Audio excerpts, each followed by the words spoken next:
দিন কাটোয়া গঙ্গা গঙ্গা দেবী জয়দেবকে স্বপ্ন দিয়ে বললেন, ভক্ত জয়দেব, তোমাকে এখানে আর কষ্ট করে আসতে হবে না, আমি নিজেই উজানে যাব কদমকুণ্ডের ঘাটে মকর সংক্রান্তির দিনে।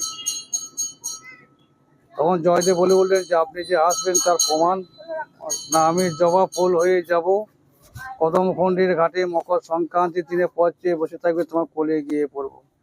সেইটাই হচ্ছে আমি, তুমি স্পর্শ করে ছেড়ে দেবে, আমি আমার অন্তর ধ্যান হয়ে নিজের জায়গায় বসে যাব। গঙ্গা দেবীর দর্শন জয়দেব পেয়ে গেলেন। ছোট্ট করে একটা মেলা বসে গেলেন, সংক্রান্তি, পয়লা আর দোসরা 3 দিন মেলা বসে গেলেন। অন্ন ছত্র বস্ত্র বিতরণ জয়দেব করে গেলেন। এইবারে চলতেই থাকে। তারপরে জয়দেব উনি একটা গীত গোবিন্দ রচনা বই লিখেছিলেন, এসে মনে করে লক্ষণদানাম আমাদের এসে মান্নানাং দেহি কত পল্লব মরালাম। লাস্টের লাইনটা জয়দেব লিখতে পারেনি, স্বয়ং কৃষ্ণ জয়দেবের রূপ ধরেছে, লাস্টের লাইনটা লিখে দিয়ে চলে গেলেন। তারপরে উনি ওনাকে স্বপ্ন দিলেন জগন্নাথ, ভক্ত জয়দেব তুমি আমার পরিধামে এসো। সেখানে গিয়ে পৌঁছানোর পরে জয়দেব উনি ছিলেন সংসারের বিরোধী, উনি সংসার করতে চাননি, সংসার উনি করবেন না। তখন জগন্নাথ দেখছে একটা ওনার সঙ্গী নিয়ে করে দিতে হবে, কি করতে হবে, আমার একটা বিবাহ দিয়ে দিতে হবে। এইবারে জয়দেবকে স্বপ্ন দিলেন জগন্নাথ, ভক্ত জয়দেব তুমি আমার পুরীর ধামে এসো। পুরী পৌঁছালেন, যেখানে রাত সেখানে দিন, গাছতলা। তারপরে উনি কিন্তু পুরী পৌঁছালেন। পুরী পৌঁছানোর পরে ওনাকে প্রভু আপনি আদেশ করেছেন, বলছে হ্যাঁ আমি আদেশ করেছি। ওই তুমি গীত গোবিন্দ বইটা লিখেছো, সেই বইটা পড়ে আমাকে শোনাও। বলছে আমি লাস্টে লাইনটা লিখতে পারি, তাহলে ওটাও লেখা হয়ে যাবে, ওটাও কেউ কোনো ভক্ত লেখা হয়ে যাবে, তুমি পাবে কিনা বলতে পারছি না।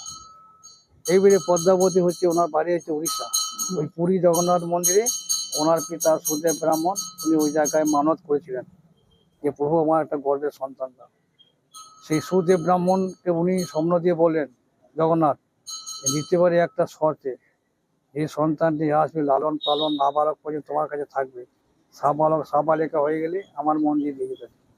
তারপর থেকে উনি কিন্তু ওনার একটা জন্ম হয় কন্যা, তার নাম রাখে পদ্মাবতী। সাবালিকায় উনি আবার জগন্নাথ মন্দির দিয়ে চলে আসেন। হ্যাঁ, তারপরে জয়দেবকে পচায় নিয়ে জয়দেবকে বলছেন, তাহলে ভক্ত জয়দেব তোমাকে এখানে বিবাহ করতে হবে। বলছে অসম্ভব, আমি বিবাহ করবো না, আহার করি না, নিদ্রা যায় না, অর্থ চিনি না, চিনতে চিনি না। তাহলে কি করতে হবে না, তোমাকে তুমি যেভাবে রাখবে ও সেভাবেই থাকবে। তখন পদ্মাবতীর সঙ্গে সানাই বাজিয়ে বিবাহ দিয়ে দিলেন। বিবাহ দেওয়ার পরে উনি কিন্তু জয়দেবকে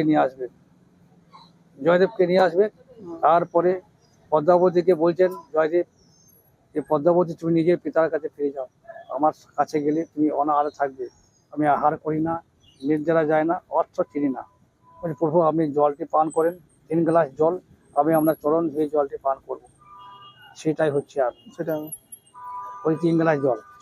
তখন পদ্মাবতী আমি তো লাস্টে লাইনটা লিখতে পারি নাই, তাহলে এটা কি হবে, ওটা লেখা হয়ে যাবে, চিন্তা নাই, লেখা হয়ে যাবে। উনি চিন্তা করলেন। এবারে লাস্ট জয়দেব স্বয়ং কৃষ্ণ আতপ চাল মুখ ডাল আলু উনি যুগে গেলেন।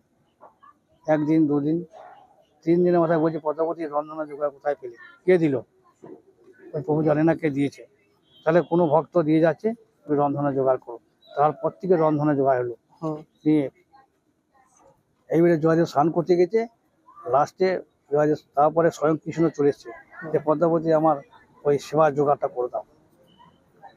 বলছে আপনি স্নান করবে না? বলছে স্নান পরে করবো, লেখাটা মনে পড়ে গেছে, ওটা লিখে দিই।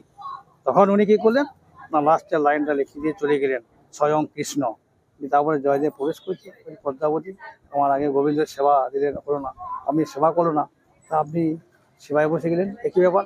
ওই প্রভু আপনি যে লিখলেন, আপনি যে সেবা দিলেন, আপনার পাত্রে আমি সেবা করছি, বলছে আমি তো স্নান ছেড়ে এইমাত্র আসছি, কই আমি তো এখনো লিখতে পারবো না।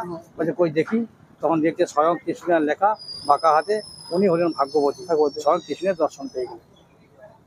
আপনাদের যেগুলো কি রয়েছে এখানে? জয়দেবের জীবনী বই, জয়দেবের গীত গোবিন্দ, জয়দেবের জীবনী, এই সকল জিনিস রয়েছে। আর যদি কেউ আসতে চায় এখানে, আসতে চাই, রুম ভাড়া সব কিছু পাওয়া যাবে, সব পাওয়া যাবে না?